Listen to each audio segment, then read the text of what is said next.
जे आमे एबे भी संदेह अच्छु जे माननीय मुख्यमंत्री जो घोषणा करिसेंती से घोषणा केवल घोषणा रे सीमित रही ना ताहा कार्यकारी हम 2 मास बीतीगला मुख्यमंत्री को निर्देश कार्यकारी हो पारुनी राज्य प्रशासनिक व्यवस्था केमिति चली तदारख करंतु।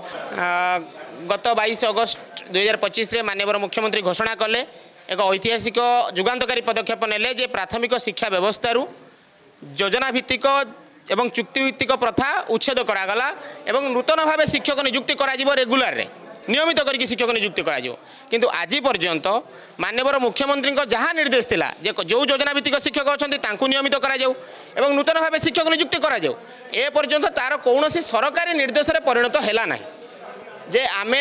एबे भी संदेह अच्छु जे माननीय मुख्यमंत्री जो घोषणा करिसेंती से घोषणा केवल घोषणा रे सीमित रही ना ताहा कार्यकारी हम पाखापाखि 2 मास ऊर्ध्व समय बीतीगला माननीय मुख्यमंत्री विभिन्न गणमाध्यम चैनल रे कहउचंती जे आमे कनिष्ठ शिक्षक मानकु रेगुलर कर सारिछु किंतु ताहा वास्तविक सत्य नुहे जे ए पर्यंत सरकारी निर्देशनामा प्रकाश पाई नाही। माननीय मुख्यमंत्री कही पारती विभिन्न गणमाध्यम चैनल रे किंतु माननीय मुख्यमंत्री तदारख करंतु जे को जगार कौ प्रशासनिक अधिकारी कौ प्रशासनिक विभाग एथिरे बाधा सृष्टि करुचंती एवं आज पर्यंत 2 मास बीतीगला मुख्यमंत्री को निर्देश कार्यकारी हो पारुनी राज्य प्रशासनिक व्यवस्था केमिति चली तदारख करंतु एवं तुरंत कार्यानुष्ठान नियंतु एवं तुरंत जो कनिष्ठ शिक्षक मानकु नियमित करवा एवं नूतन भाव शिक्षक नियुक्ति करवा ताकु तुरंत कार्यकारी करंतु। जदि आगामी 15 दिन भितर माननीय मुख्यमंत्री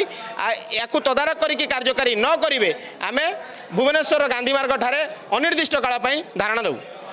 जदि आपंक आम भिडी भल लगा तेब आम चैनल को लाइक शेयर और सब्सक्राइब करने को जमा भी भूलु नहीं।